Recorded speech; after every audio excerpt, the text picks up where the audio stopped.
बेळगाव शहरातील आरपीडी कॉलेजमध्ये आयोजित भव्य समारंभात शिक्षणतज्ज्ञ आणि समाजसेवक पद्मश्री डॉक्टर प्रभाकर कोरे यांना साऊथ कोकण एज्युकेशन सोसायटीतर्फे सर्वोच्च सन्मानाने गौरवण्यात आले. टिळकवाडी येथील आरपीडी कॉलेजच्या आर.के. देसाई सभागृहात हा सोहळा पार पडला. कॉलेजचे प्राचार्य डॉक्टर अभय पाटील यांनी प्रमुख पाहुण्यांची ओळख करून दिली, तर एस.के. सोसायटीचे सदस्य आनंद सराफ यांनी मनोगत व्यक्त केले. त्यानंतर संस्थेचे अध्यक्ष डॉक्टर किरण ठाकूर यांनी डॉक्टर प्रभाकर कोरे यांना शाल, स्मृतिचिन्ह आणि पुष्पगुच्छ देऊन सन्मानित केले. यावेळी प्राध्यापक चारुशीला बाळीकर यांनी मानपत्राचे वाचन केले. तसेच डॉक्टर कोरे यांच्या जीवन कार्यावर आधारित विशेष ऑडिओ व्हिज्युअल प्रस्तुती दाखवण्यात आली. सत्कार स्वीकारल्यानंतर बोलताना डॉक्टर प्रभाकर कोरे यांनी पूर्वी धर्मार्थ उद्देशाने स्थापन झालेल्या शैक्षणिक संस्था आता कुटुंबीय ट्रस्टमध्ये रूपांतरित होत असून डोनेशनच्या वाढत्या प्रथेमुळे शिक्षण व्यवस्था बिघडत असल्याचे सांगितले. खेड्यात शिकलेलं, खाली बसून शिकलेलं, आजही मी स्कूल तसंच ठेवलं आणि साधारण अगदी गरीब मुलांना ते शिक्षण मी देतो. महिन्याला ते शेण आणायचं, अमावस्याला साळायचं, ब्लॅकबोर्ड म्हणजे फळीचे ब्लॅकबोर्ड. शिक्षण पण आम्हाला संस्कार बरोबर शिक्षण द्यायचं हा महत्वाचा. त्याच्यामुळं आणि कधीच मला टीचर मारलं तर कधीच मला घरी विचारत नव्हतं माझ्या मुलाला कशाला. आणि रूळ होता, बहुतेक मला माहिती असतं असं राऊंड रूळ होता. मारायचं म्हणजे फक्त असं नाही, दोन्ही पायात नाही असं मारायला लागले. आणि मी भयंकर नॉटीबॉय होतो त्यावेळी. त्याच्यामुळं मला खूप मार खात होतो, पण कधी इकडं वडील माझ्या मुलाला कशाला मारला म्हणून कधी. आता हल्ली कोण डेअरिंग करणार नाही मुलांना हात लावायचा. हा परिस्थिती, शिक्षणाचं पद्धत पण चेंज झाली. एवढं चांगलं फॅसिलिटी द्यायला लागले तुम्ही कॉलेज. पुढे काय होतं तुम्ही कॉलेजमध्ये आम्ही पण बघितलं. अगदी म्हणजे लॅबोरेटरीमध्ये जायचं म्हणजे अगदी कुठं तर अगदी युद्ध गेल्यासारखं असं परिस्थिती मुलं त्यावेळी करत होती. आता रिसर्च हा फार महत्वाचा विषय झाला.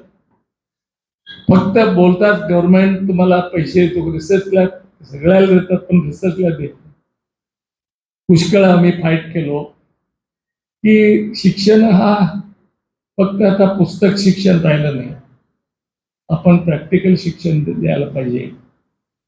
त्याच्यामुळे आम्हाला मग ते परवडत नाही, आमच्या शिक्षण संस्थेला परवडत नाही तेवढं खर्च करायचं, तेवढं इक्विपमेंट आणायचं, तेवढं हे करायचं. आमचे प्राईम मिनिस्टर आमच्या कार्यक्रमाला आले होते त्यावेळी सांगितले की 3 चॅलेंज मला दिले होते त्यावेळी. एक तर तुमच्या मुलं शिक्षण बरोबर खेळायला ऑलिम्पिकमध्ये, एक तर केलीचा मुलगा यायला पाहिजे. ते आम्ही प्रयत्न केलो, झालं नाही पण स्टेट लेवलपर्यंत.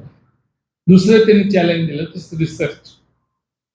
मला माहिती आहे रिसर्चला आमच्या प्रायव्हेट कॉलेजेस तुमचं एवढं चांगलं असलं तरी आमचे बाबू लोक कुठे प्रायव्हेट कॉलेजला पैसे द्यायला अडवा मारतात हे मला माहिती आहे. म्हणजे IAS ऑफिसर म्हणजे एक प्राईम मिनिस्टर त्याला माहिती आहे की शिक्षण ह्याच्यात रिसर्चला पैसे जायला पाहिजे. त्याच्यामुळे जगामध्ये मी सगळीकडे बघितलो शिक्षण हा अंडर ग्रॅज्युएट आणि ग्रॅज्युएट मेडिकल असू दे, इंजिनिअरिंग असू दे, India is the best. There is no question, there is no question. तिकडे कशासाठी जातात? रिसर्च. आता अमेरिकेला जायचं पोस्ट ग्रॅज्युएशनला रिसर्चसाठी जातात. त्याच्यामुळं रिसर्चला आम्हाला गव्हर्नमेंटने कधीच जेव्हा मदत करायला सुरू करते व्यवस्थित लॅब एस्टॅब्लिश करायचं, त्याच्यात रिसर्च सेपरेट रिसर्च लोकांना आणायचं. मी आता रिसर्च सेंटर मी दरवर्षी कमीत कमी सॅलरी आणि हे दरवर्षी मी 1.5 कोटी रुपये खर्च करतो. 2 पद्मश्री गव्हर्नमेंट ऑफ इंडिया मध्ये असलेले मी त्यांना ऑलंटर रिटायर करून तिथं आणलं. ते रिसर्च मी केव्हाही लोक आहेत, प्रोफेसर वगैरे आहेत, केव्हाही जाऊन अनेक कुणाचं बाहेरच्या सगळ्यांना आम्हाला परवानगी दिली फॅसिलिटीज यूज करायला. लॅब एस्टॅब्लिश केलं, मोठं लॅब एस्टॅब्लिश केलं. आणि त्यामध्ये रिसर्च शिवाय काय तर शिक्षणाला काय महत्व नाही. त्याच्याबरोबर स्किल डेव्हलपमेंट म्हणून आम्ही एक बहुतेक साधारण 10 कोटी खर्च केला. सगळे एज्युकेशन म्हणजे फक्त आता शिक्षण ह्याच्या मी मेडिकल बोलतो, फक्त बोलायचं नाही, मुलांना प्रॅक्टिकली ते बॉडी लाईव्ह बॉडी सारखं ते काम करते. सगळे इम्पोर्टेड आहेत अमेरिकन आहेत. म्हणजे बेबी डिलिव्हरी, इंजेक्शन कसं द्यायचं, बीपी कसं होते, इट शोज ऑटोमॅटिकली. आम्ही त्याच्याचे हार्ट अटॅक आला तर काय बेसिक ते करायचं, आम्ही पोलीस लोकांना ट्रेनिंग द्यायला लागलो. असं ते मुलांना एकदा घेऊन बघण्यासारखं आहे. मेडिकल कॉलेजमध्ये 2 फ्लोर केलेले आहे. म्हणजे फक्त शिक्षण आता क्लासरूम मध्ये राहिलं नाही आता. तर हा एवढं जुनं संस्था आहे, अध्यक्ष आहेत, तर त्याला तुम्ही नवीन वळण द्यायला पाहिजे. आणि वळण द्यायला पाहिजे म्हटलं तर तुम्हाला एक इंडिपेंडेंट चांगले टीचर्स, म्हणजे वाईट टीचर्स आहेत म्हणत नाही, टीचर चांगलेच असतात, पण चेक डायरेक्ट आल्यामुळे ते असं होतात. हे माझं वैयक्तिक एक्सपिरियन्स. तर म्हणजे पद्धत चेंज करायला. मी शिक्षणाचं माझं गंध पण माहिती नव्हतं. Accidentally I entered in KL society. 81 माझे मोठे बंधू चेअरमन होते. त्यावेळी म्हणजे डोनरला म्हणजे इलेक्शन होत होतं. डोनर कॅटेगरीमध्ये म्हणजे माझे वडिलांच्या नावावर चिकोडीला कॉलेज काढलं. त्या कॅटेगरीमध्ये माझे बंधू निवडून आले. एक साधारण 6 वर्ष चेअरमन होते. अचानक त्यांची 54 वर्षात त्यांचा मृत्यू झाला. 54 हार्ट अटॅक. माझे वडील पण यंग एज मध्ये हार्ट अटॅक. म्हणजे एवढं आम्ही पैसे खर्च करून करायचं टाकत असलं तरी फेसिलिटीज नव्हत्या. मिरजेला होतं, पण मिरजेला एवढं फेसिलिटीज नाही. जनरल ठीक आहे, जनरल, पण कार्डियाकचं डिपार्टमेंट नाही. असं म्हणजे खूप त्याच्यामुळं मला डोक्यात काय, किती तर लोक भरत असतात, पैसे असून फॅसिलिटीज घ्यायला सुद्धा इथं नाही आहे. तर मी केव्हा माझे वडील बंधू वारल्यावर 83 ला मी इलेक्शनला कॉन्टेस्ट केलं केलीच, आणि मी निवडून आलो. आणि 84 ला प्रत्येक 3 वर्षात इलेक्शन होत होतं. त्यावेळी 84 ला परत इलेक्शन झालं, त्यावेळी निवडून आलो. माझा मित्र आनंद आणि अजित दोघा मी निवडून आल्यावर सगळे डायरेक्टरना त्यांच्या घरी बोलून पार्टी पण दिला होता, आठवते. 84 ला मला माहिती नाही, माझ्याकडे वकील होते, मोठे मोठे डॉक्टर होते बोर्डवरती. मी फक्त 34 वर्षाचा. पण मला चेअरमन कसे केले मला असं आश्चर्य वाटलं त्यावेळी. ऑफकोर्स काय बहुतेक नवीन यंग पिढी येऊ दे म्हणून चेअरमन केले. तेव्हा मला अपॉर्च्युनिटी मिळाल्यावर त्याचं पूर्ण आम्ही उपयोग केलं एवढंच. आणि आमच्याकडे अनेक चांगल्या गोष्ट आहेत.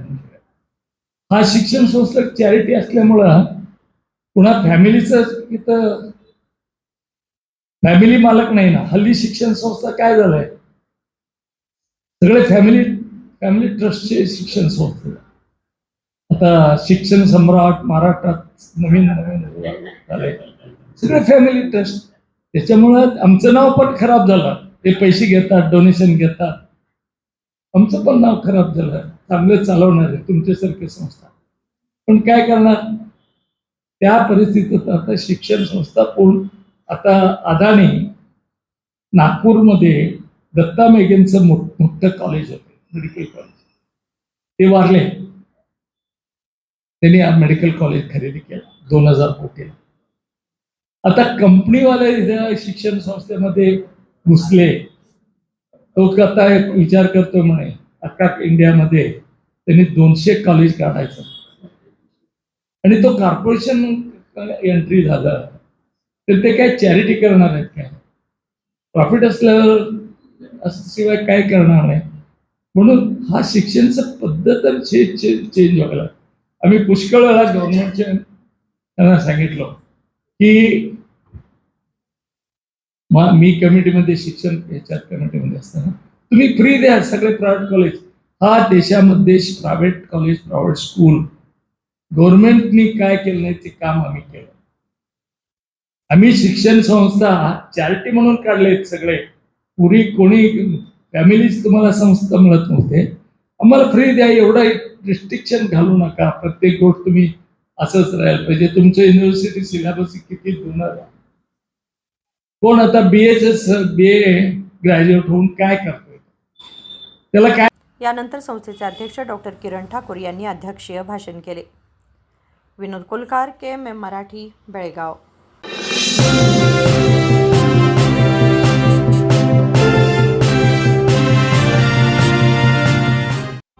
ಜಗಮಗ ಜಗಮಗ ಹೊಳೆಯುವ ಕಣ್ಣುಗಳು, ಹೃದಯದಿ ಹರುಷದ ಅಲೆಗಳು. ಬಂದಿದೆ ಶುಭಗಳಿಗೆ ಪ್ರೀತಿಯ ಗಳಿಗೆ, ರೇಷ್ಮೆಯಲ್ಲಿ ಸುತ್ತಿದ ಸ್ವರ್ಣಗಳಿಗೆ. BS Channabasappa and Sons, The Textile Mall, Tilakwadi, Belagavi.